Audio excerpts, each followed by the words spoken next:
So what is it that makes this nation tick and go?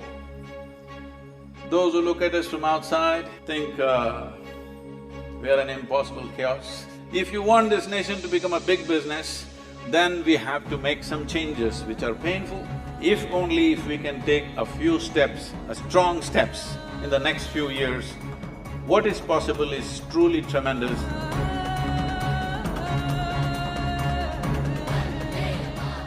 Nations are made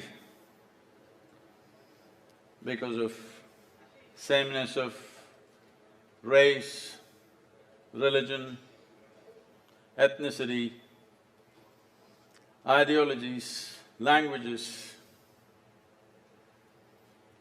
But in that sense, India is in defiance of all those things. This is a total defiance of the sameness.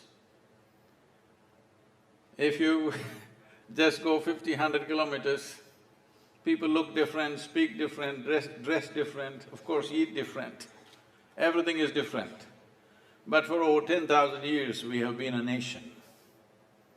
Even when we were ruled by over 200 different entities, political entities of the time, still we were called a nation. Not only by ourselves, but the rest of the world also looked at us as a nation, even though politically we were over 200 entities. So what is it that makes this nation tick and go? Those who look at us from outside think we are an impossible chaos. But our chaos is like, if you compare a manicured garden with a forest, those who lived in manicured gardens will feel lost in a forest. But if you don't tend to the manicured garden for a month, it will be no garden at all. But forests have been there for millions of years. So what looks like chaos on the surface is a very resilient organization of its own. Not understanding this, a whole lot of people are trying to break that and bring a new, very synthetic level of organization to this country which will not work for us. In fact, we enjoy some chaos, we feel lost if there is no chaos. To make a nation, there are few fundamentals. Three basics are the territory or the geography is a fundamental thing. When it comes to geography, when we started forming this new India in 1947, we made the most fundamental mistake of breaking the geography into pieces, three pieces. Not understanding that this break will lead to a problem that could endure forever. In the sense, I'm not here to give you a political commentary about what happened in 1947 or 48. The important thing is, this has been a business nation forever. Political entities came and went, kings and empires came and went, but the business endured. We were the largest business on the planet. Columbus's, Vasco da Gama's did not do daring seafaring journeys just for adventure, they were looking for the largest economy on the planet. Well, nobody talks about hundreds of expeditions which drowned in the ocean, of course. So this was the largest economy and it stayed that way because it was a business nation. It was not a political nation, it was not a military nation, it was a business nation. But we forgot this and we broke both sides of the country, which were our trading routes for thousands of years. Forever we had traded through these routes and we broke the trading routes and made a nation because we were a little blinded by our freedom. We broke the country and broke our trading routes and we thought we will somehow survive with our activism. Well, first 40, 50 years went about without knowing what the hell we should do with ourselves. Because by the time we understood that by the time the leadership understood rather that to make a nation successful, what is required is not successful politics, what is required is not successful armies, what is required is successful businesses. By the time we figured this out, it was 30–40 years gone. So now, we can say this new upsurge in India is only about 25 or 30 years old. For 30 years, I think we've done a great job. What do you think? We could have done better.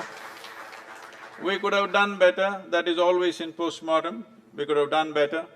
But for 30 years, for any nation of the size that we are and the complexity that we are, we've done great. But we are dragging our feet on a few things. As I said, the first dimension of a nation is its territory or geography. The second part is the processes and systems, the laws and mechanics of how a nation should function. In this, we have dragged our feet a little bit, and because of this, we still have many systems and processes which were imposed upon us by the occupying forces, where the fundamental intention was control and obedience. We still have many laws and many processes and systems which are all about controlling the citizenry, not about unleashing our human prowess and genius and human intellect to function, and above all, India's enterprise to really be unleashed. Unfortunately, we inherited a whole lot of them. Only now we are paying attention as to how we can change. We have been dragging our feet on this, for this nation has paid a huge price. Though on one level we are the fifth largest economy, as the Prime Minister was saying, but at the same time, we also have the largest number of malnourished children in the country. So we are both ways. There are strides ahead and there are leftovers behind. We are trying to pull them along, but we have definitely dragged our feet on fixing the systems and processes which should govern this nation.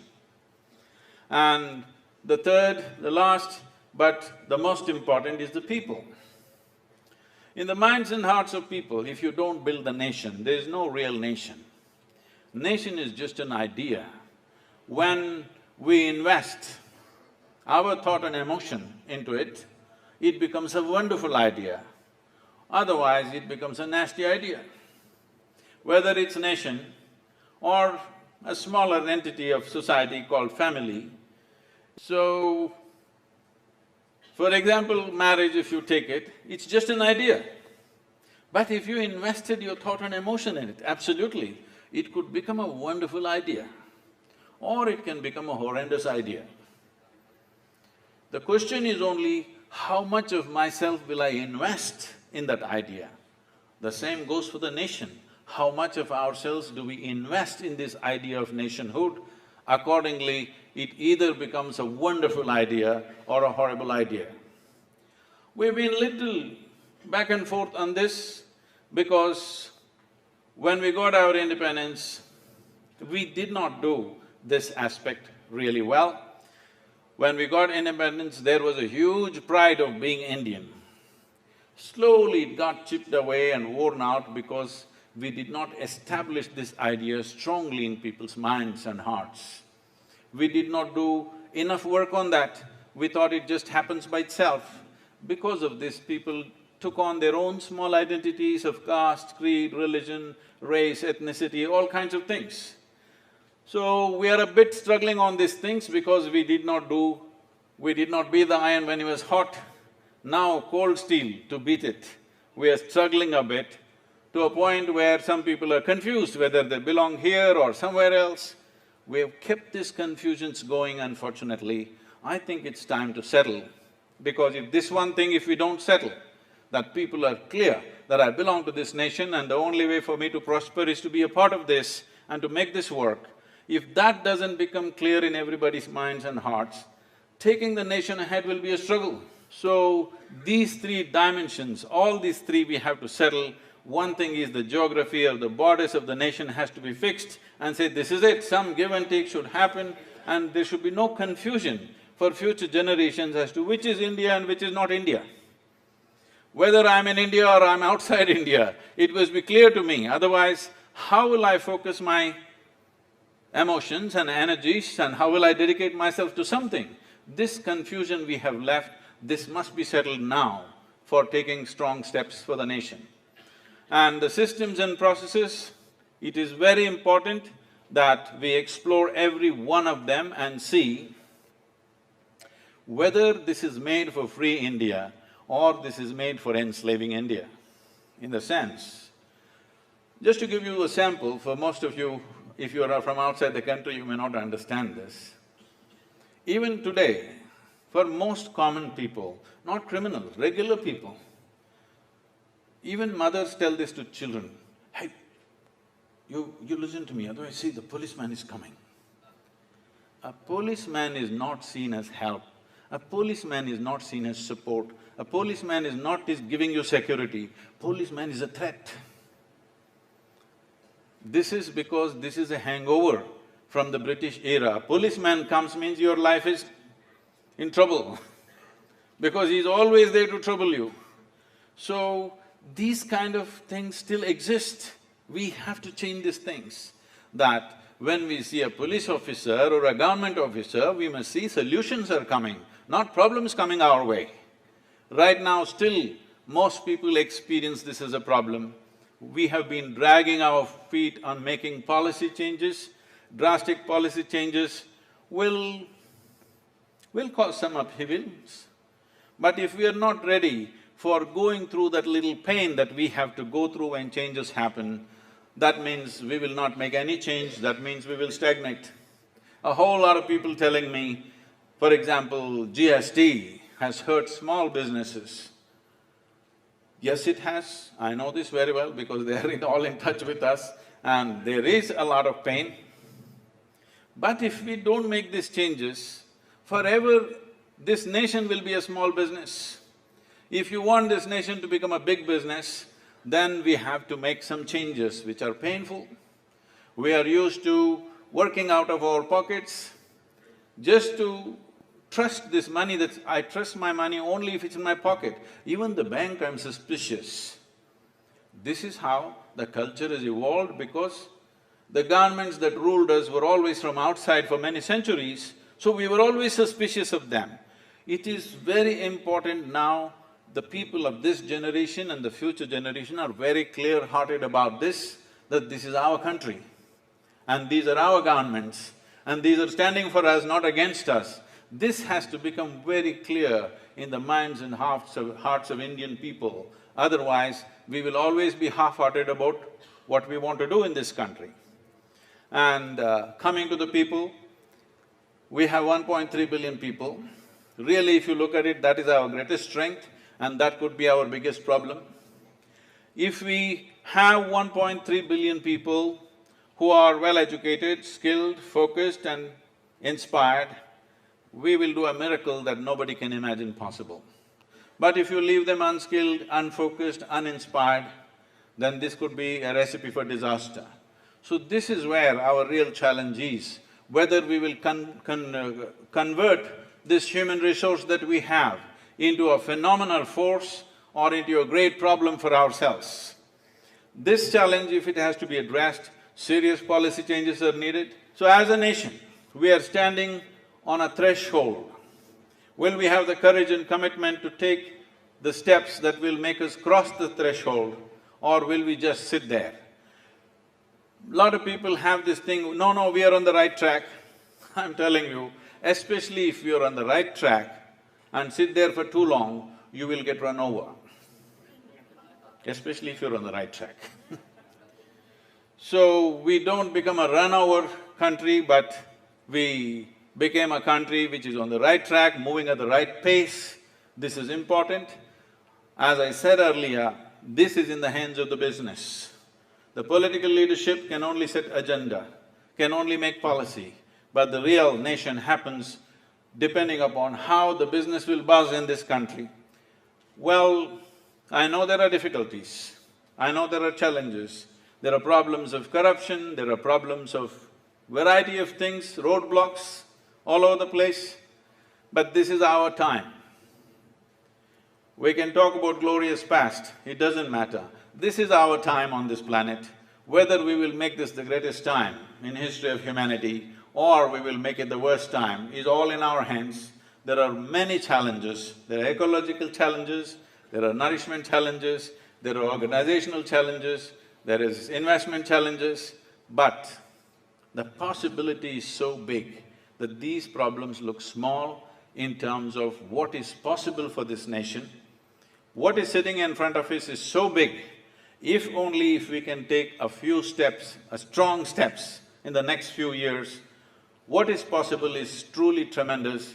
Above all, as a nation, we have been always a land of seekers, not a land of believers. Seekers means we have invested in our ignorance. Understanding the intelligence of ignorance is very important. If you identify yourself with what you know, you must understand, in this living cosmos, what we know is a very puny little thing. What we do not know, or our ignorance is a boundless nature, Our ignorance is really boundless.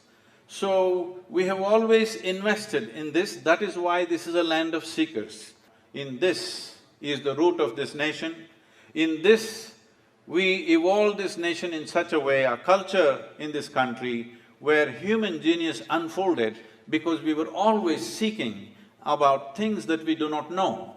This is understanding the intelligence of ignorance, understanding that the phenomena of life is always on full fire if you are in a seeking mode. If you come to a believing mode, you settle down. But when you're in a seeking mode, you're continuously on fire. So this fire we have exhibited for thousands of years, we should not lose this fire because this is where our growth is, this is where our future is.